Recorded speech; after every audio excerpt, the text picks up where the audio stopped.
Hello students, welcome to my YouTube channel. तो बेटा आज हम द लिविंग वर्ल्ड फर्स्ट जो चैप्टर हमने स्टार्ट किया था उसी को आगे हमने क्या करना है, कंटिन्यू करना है।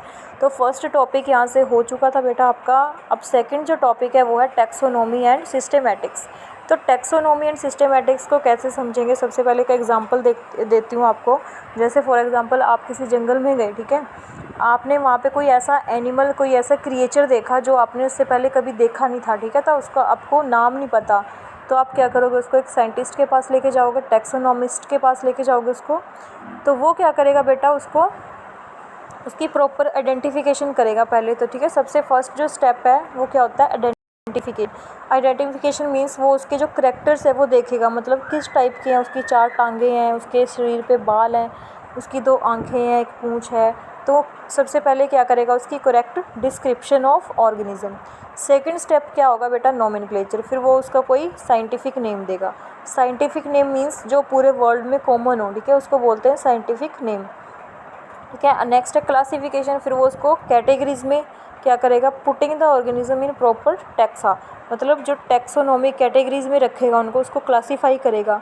तो ये 3 स्टेप हैं किसी भी ऑर्गेनिज्म को क्या करने के लिए, आइडेंटिफाई करने के लिए। उसको नोमेनक्लेचर करना है उसको, उसके बाद उसका क्लासिफिकेशन करनी है। तो इसको हम क्या बोलते हैं बेटा, टैक्सोनॉमी।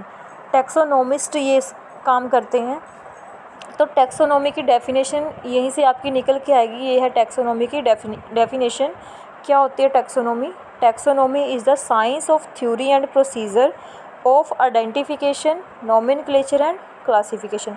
मतलब टैक्सोनॉमी क्या है, किसी भी ऑर्गेनिज्म को क्या करना है, ये एक साइंस है जिसमें साइंस है किसकी, थ्योरी एंड प्रोसीजर की, जिसमें क्या किया जाता है, आइडेंटिफिकेशन की जाती है, नोमेनक्लेचर किया जाता है और क्लासिफिकेशन की जाती है।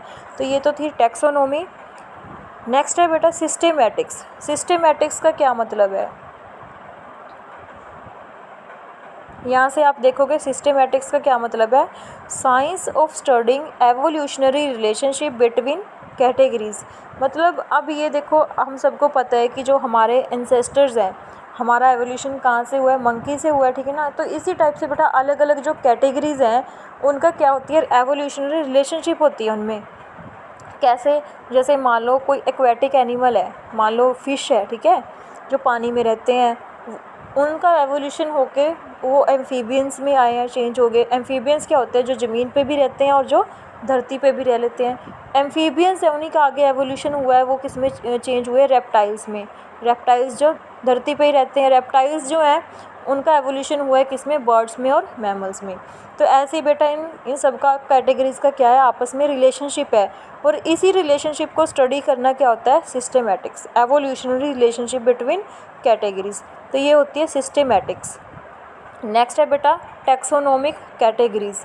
यहाँ पे मैंने एक चीज़ बोली थी आपको, इन प्रॉपर टैक्सा, ठीक है। तो कैटेगरीज में रखना, कैटेगरीज कितनी है टोटल, यहाँ पे देखो, इसको आपने टैक्सोन का मतलब होता है कैटेगरी। तो इसको आपने एक सिंपल सी ट्रिक से लर्न करना है। कैसे, इसको आपने लर्न करना है बेटा इससे, ट्रिक से। ट्रिक क्या है, देखो यहाँ पे किंग्स, यहाँ पे क्या है, kings people died cause of 5 green snakes. तो ये आपकी क्या है, ट्रिक है एक छोटी सी, यहाँ से आप इनको याद कर लेते हो, ठीक है। किंग्स का मतलब होता है किंगडम, पीपल का मतलब है फाइलम, डाइड का मतलब है डिवीज़न। अब एक चीज़ देखनी है, फाइलम किस में लेते हैं हम, एनिमल्स का, ठीक है, और डिवीज़न किसकी करते हैं हम, प्लांट्स की। तो फाइलम है हमेशा एनिमल्स के लिए, डिवीज़न होती है प्लांट्स के लिए। उसके बाद है कॉज का मतलब है क्लास, ऑफ का मतलब है ऑर्डर, 5 का मतलब है फैमिली, ग्रीन का मतलब जीनस, स्नेक्स का मतलब स्पीशीज़।